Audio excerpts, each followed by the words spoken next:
My name is Monica, and I'm 59 years old.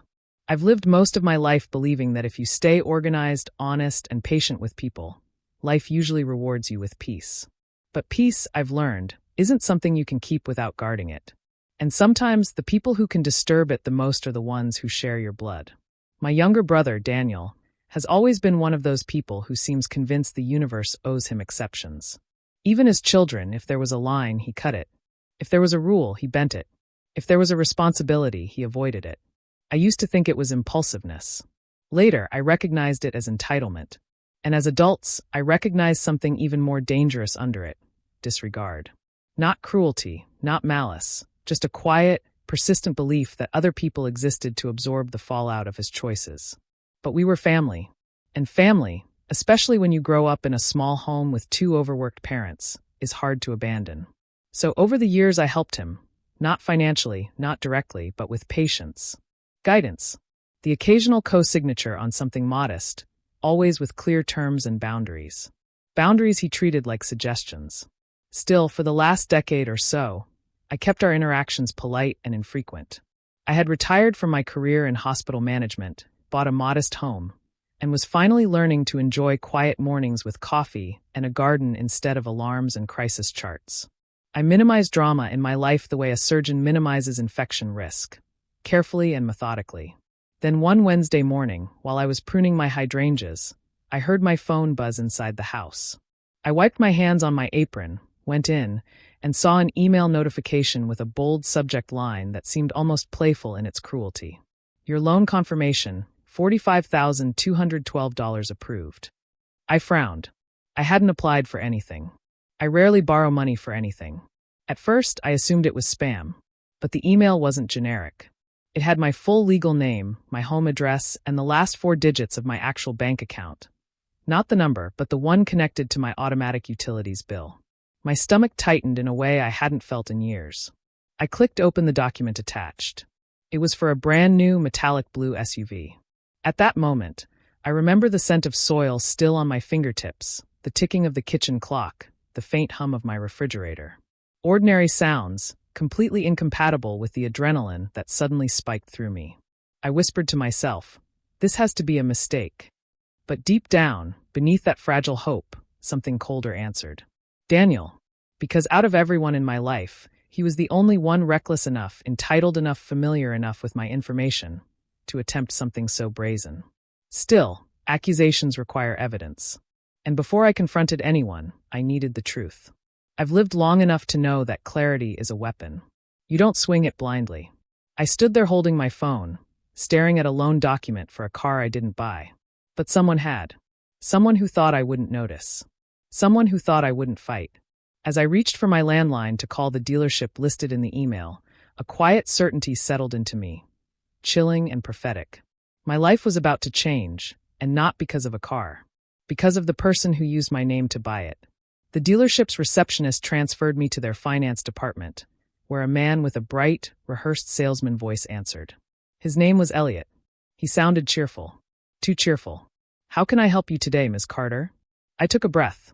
Yes, I received a loan confirmation email for a $45,000 vehicle. I didn't apply for a loan. I'd like to know how my information was used. There was a brief silence, just a fraction of a second, but it was telling. Cheerful voices don't hesitate unless they know they're about to lose a commission. Let me pull up your file, he said. I could hear typing. Papers shifting. A low whistle.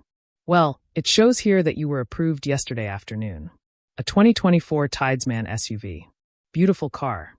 Midnight blue. The gentleman who picked it up. My pulse surged. Gentleman? Yes, ma'am. He said he was your brother. He presented identification and said you'd given him permission to complete the process on your behalf. He drove off the lot at 6:04 p.m. I closed my eyes. For a moment the room spun, though I was standing still. Can you please repeat that? I asked quietly. He said he had your full permission. We even documented the statement, as if documentation made it real. I asked for a copy of the paperwork they had on file. Elliot agreed to email everything immediately. I hung up and waited, pacing slowly across my kitchen. Within minutes, the documents arrived. I opened the PDF. And there it was. My name. My address. My social security number. My signature, poorly forged, but close enough that an untrained eye wouldn't question it. And listed as the authorized representative was my brother, Daniel Carter. I felt a strange mixture of emotions, anger, yes, but also a deep old sadness. The kind that feels like déjà vu. A reminder that people don't always change just because you hope they will. He had done many irresponsible things before. Late payments. Borrowed tools he never returned. A temporary loan of $300 that evaporated into silence. But this was different. Identity theft isn't a mistake. It isn't a misunderstanding. It's a declaration, one written in stolen ink. You don't matter enough for me to respect your life. My hands trembled, not with panic, but with clarity. I knew I had to speak with him before anything else. I called him. He didn't answer. I called again. And again. Then I texted. Daniel, call me right now. It's urgent.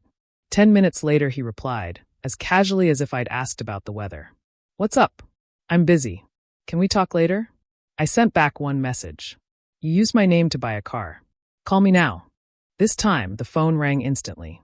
He didn't even bother sounding surprised. Monica, calm down. I was going to tell you. I just needed help getting approved, that's all. You're not going to lose anything. I'll make the payments. You forged my signature, I said. He sighed. It's not a big deal. We're family. Family.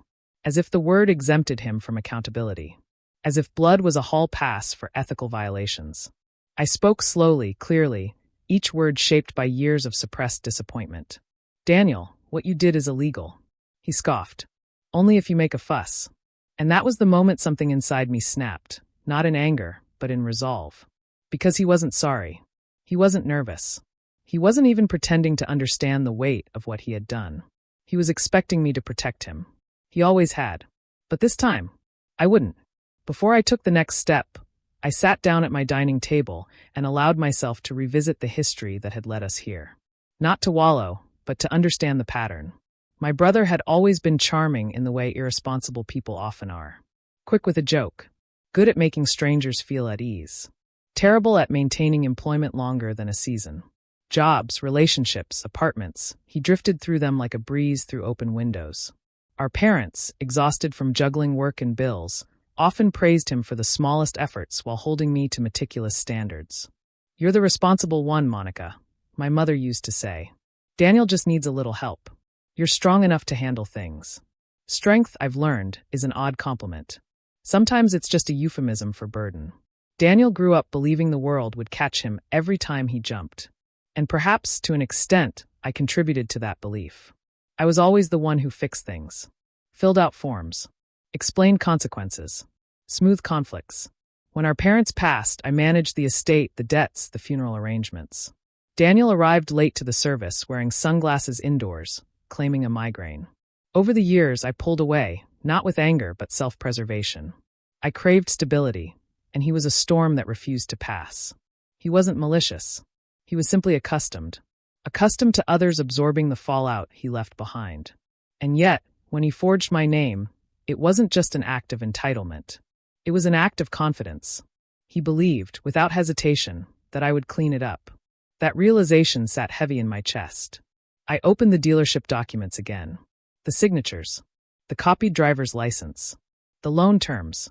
All of it a testament to his certainty that I would remain silent. But silence enables harm. I looked around my home, my sanctuary, the tidy bookshelves, the framed photos from years of careful living, my garden visible through the window. My life was finally balanced, intentional, peaceful. And he had tried to drag me into chaos again. No, not this time. I opened my laptop and began researching identity fraud procedures for auto loans. I read every guideline, every requirement, every legal stipulation. My years in hospital administration had trained me to navigate red tape with precision. Then I remembered something else. Daniel had done something similar once before to an old girlfriend. Used her credit to open a line for electronics. She dropped the charges because his mother begged her not to ruin his life. His life was never ruined. He never even apologized. Patterns repeat until someone interrupts them. I decided I would be that interruption. As the sky outside shifted to late afternoon gold, I gathered every document I needed. The dealership email, the loan agreement, the forged signature, screenshots of Daniel's text acknowledging he used my name. Then I did something I had never done before. I printed them. Because paper creates permanence. It makes the truth tangible. I stacked the pages neatly, placed them in a folder, and whispered to myself, "This ends now." And with that, I picked up the phone to start the official process. One that would unravel Daniel's assumptions and, for the first time in decades, place responsibility exactly where it belonged. The next morning, I contacted the dealership again and asked to speak with a manager. This time, I spoke with a woman named Christina. Her voice carried professionalism and caution the moment she heard why I was calling. "Ms. Carter, if what you're telling me is accurate, we need to address this immediately." I explained everything carefully, fact by fact, without embellishment. She requested that I email the documents and assured me she would escalate the matter internally. I did so, attaching the forged paperwork and a statement summarizing the unauthorized loan. After that, I called the Identity Protection Division of my bank. The representative, a calm woman named Renee, guided me through the formal process of filing an identity theft claim.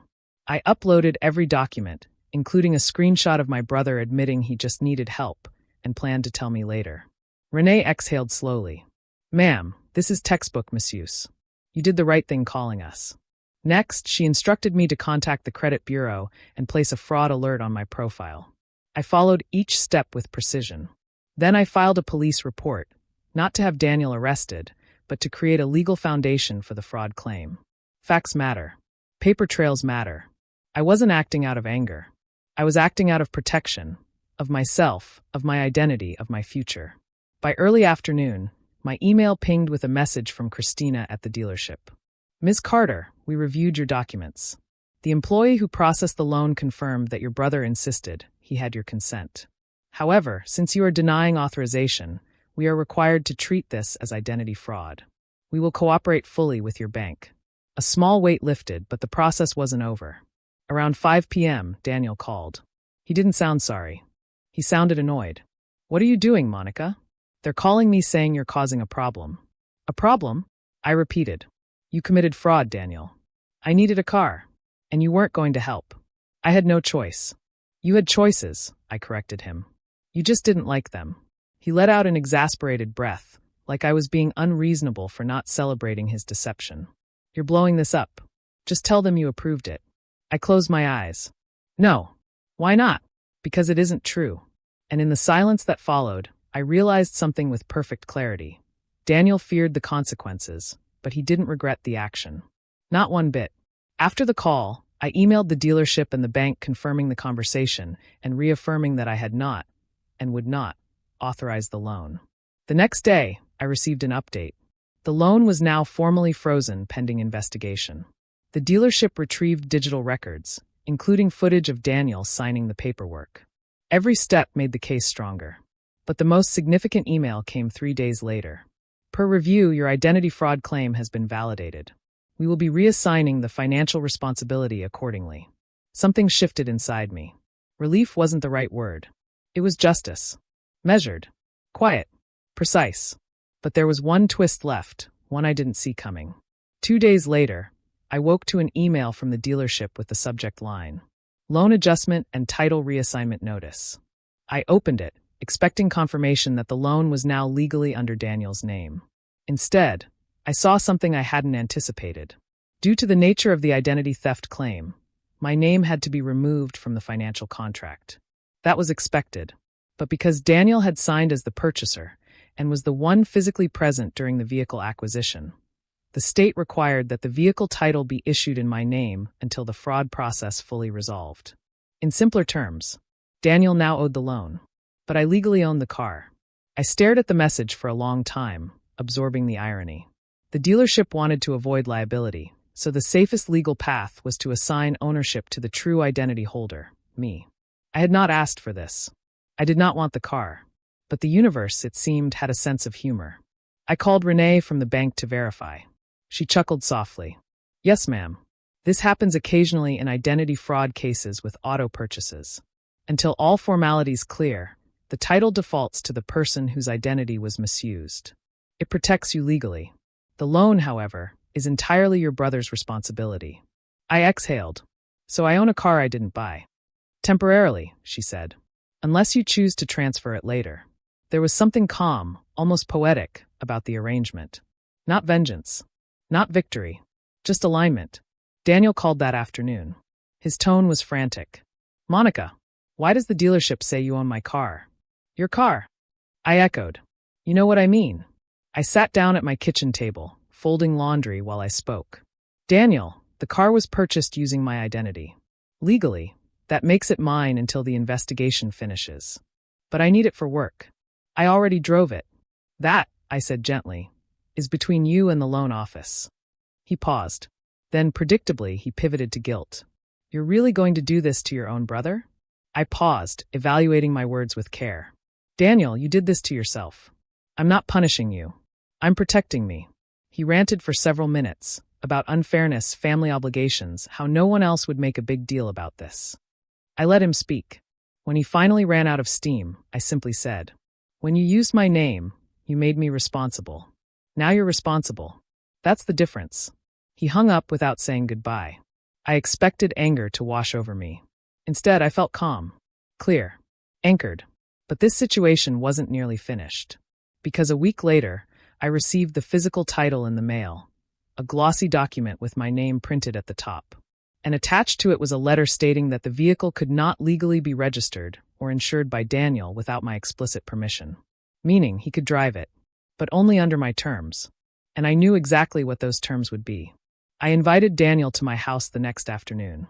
He arrived in the blue SUV, slamming the door harder than necessary as he stormed toward my porch. He didn't knock. He barged in. "Monica, this is ridiculous. They told me I can't insure the car without your signature. Fix it." I gestured toward the kitchen table, where a neat stack of papers waited beside a cup of tea. "Sit." He paced instead, rubbing the back of his neck in agitation. "I'm not signing anything today," I said. "Not until we discuss what happened." "What happened?" he repeated mockingly. "You blew everything out of proportion. You should have just said you approved it." I had prepared for this moment. Not for a dramatic argument, but for clarity. "Sit down," I repeated more firmly this time. Reluctantly, he did. "Daniel," I said, "I want you to listen. Not deflect. Not minimize. Just listen." He crossed his arms like a rebellious teenager. He was 45. "You committed identity theft," I said. "That is not an accident. That is not a misunderstanding. That is a felony." He rolled his eyes. "Family doesn't charge family. I didn't charge you. I protected myself. You made me look like a criminal. You acted like one." That stopped him. His jaw tightened, but he didn't speak. "I didn't choose this path," I continued. "You did. Every step. And now the consequences are yours as well." He leaned back, trying to regain control. "Fine. So what do you want? You clearly have some plan." "I do." I slid the title paperwork toward him. "The car is legally in my name. The loan is legally yours. I am not transferring ownership until the investigation is fully closed and all payments are current." His face reddened. "So what? I just keep making payments on a car that belongs to you?" "Yes." "That's insane." "No," I said softly. "It's accountability." He stood up again, pacing aggressively. "I'm not doing this, Monica. You're going to fix it." I remained seated. "I don't fix what I didn't break." He froze mid-step. I continued, "But I'm not unreasonable. If you need the car for work, you may continue using it. Under one condition." He turned slowly. "What condition?" "You will sign a rental agreement. You will pay me a modest monthly fee, less than market rate. This covers the legal liability of you operating a vehicle titled to me. If you stop paying the loan or the rent, I revoke permission to use the vehicle." He blinked. "So I have to rent my own car?" I held his gaze. "You created this arrangement. I'm simply formalizing it." For a long moment, he didn't speak. His anger shifted into something else, recognition. Maybe even humility. "Do I have a choice?" he muttered. "Of course," I said. "You can return the car to the dealership and walk away from the loan. But they will pursue you for the balance. It's entirely up to you." Silence. Finally, he sat down again. This time slowly. "Show me the agreement." And for the first time in his adult life, Daniel accepted responsibility, because there was no one left to hand it to. Daniel signed the rental agreement with a stiff hand, as though the pen were heavier than he expected. I countersigned and made a copy for him. The terms were simple and fair. A modest monthly fee for the privilege of driving a car titled in my name, and full responsibility for the loan and insurance once legally permitted. When he left, he didn't slam the door this time. Over the next month, I watched the situation settle into something I had never experienced with him: structure. He paid the loan. He paid the rental fee. Not on time, but within the grace period. And when he called, which was rare, his tone was surprisingly restrained, even polite. But consequences ripple, even when they land softly. The dealership flagged the incident internally. He was placed on a restricted buyer list. The bank denied his application for a credit card shortly after. And when he missed one loan payment by 5 days, he called me, not to accuse, but to explain. "I'm handling it," he said quietly. "Just wanted you to know." It was the first time in years that he communicated like an adult. Meanwhile, the identity theft investigation officially concluded. I was cleared entirely. My credit was restored. The title remained in my name, as legally required for closure. I could transfer it eventually, but I had no intention of doing so until Daniel demonstrated at least a year of financial responsibility. About 2 months into this new arrangement, he came by to drop off the rental payment in person. He stood on my porch, shifting uncomfortably. "Can I ask you something?" he said. "Of course. Why didn't you push charges? Or try to take the car? You could have made this a lot worse." I looked at him, really looked at him. The arrogance had drained from his face. He seemed smaller, not defeated, just real. "Because," I said, "my goal wasn't to hurt you. It was to stop you from hurting other people, including me." He nodded slowly, absorbing that.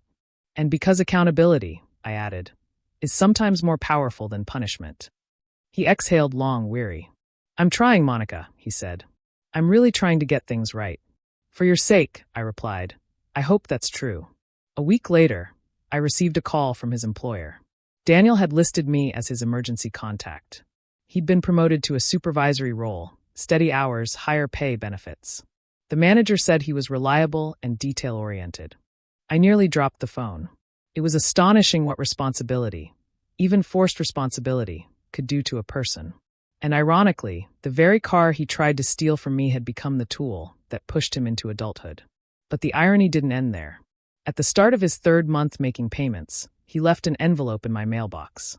Inside was the rental fee and a handwritten note. Only 6 words. "Thank you for making me stop." I held the paper for a long time, feeling something loosen inside me, something I hadn't realized was tight. Maybe resentment, maybe grief, maybe the hope that siblings, even imperfect ones, can still grow. But the story didn't end with his growth. It ended with my peace. 3 months after everything began, the final paperwork arrived confirming that the identity theft investigation was officially closed. The title was mine indefinitely. I could choose to keep it, transfer it, or sell it. I had full legal authority. I invited Daniel over again. He arrived on time, wearing clean work clothes, and greeted me with something I'd rarely heard from him before. "Hi, Monica." No tone, no attitude, just a greeting. We sat on my porch while the evening breeze rustled the potted basil beside us. I handed him the finalized documents. "So, what happens now?" he asked quietly. "That depends," I said. "How do you feel about owning the car?" He hesitated. "I want to, but only when I've earned it." It wasn't a rehearsed line. I could tell. "You're on the right path," I said. "If you keep making payments responsibly, and if your credit stabilizes, I'll transfer the title to you in a year." He nodded, almost humbled. "That's fair." We talked for a while, really talked, for the first time since we were young. About his job, his life, his mistakes. And at one point he said something that surprised me. "When you did all that paperwork, when you didn't let me get away with it, I realized something. You weren't protecting yourself from me. You were protecting me from myself." I didn't reply immediately. Not because I disagreed, but because the truth of it landed softly, like a stone in water creating wide, gentle ripples. "I wasn't trying to teach you a lesson," I finally said. "I was drawing a boundary, and boundaries protect everyone involved." He nodded again. Not defensive, not irritated, just reflective. And that was enough. A month later, he continued paying the loan early. He renewed the rental agreement without complaint. He even asked my advice about his budget. A simple conversation, a mature one. As for me, life returned to peace. Real peace. Not the kind maintained by constantly absorbing someone else's chaos, but the kind created when truth is allowed to settle into place. And perhaps the most fitting ending is this. Every month, when Daniel walks up my porch steps to hand me the rental payment, he pauses before leaving and says, "Thanks, sis." And each time I respond, "Take care of yourself." Because justice, when done right, doesn't break relationships. It resets them. It clarifies them. It heals them. And my brother, my flawed, frustrating, complicated brother, finally respects a boundary he spent his life ignoring. Why? Because he had to live with the consequences of crossing it. And in the end, the car he tried to steal became the symbol of the one thing he never expected to learn from me: respect. So if you're listening to this and someone in your life has taken advantage of your kindness or misused your name, remember this. You don't have to punish them. You just have to stop shielding them from their own behavior. Consequences can be the most compassionate teacher. And sometimes the road to justice is paved with paperwork and a little bit of patience. If they misuse your name, make them live with the consequences. Thank you for listening. If this story resonated with you, share your thoughts below.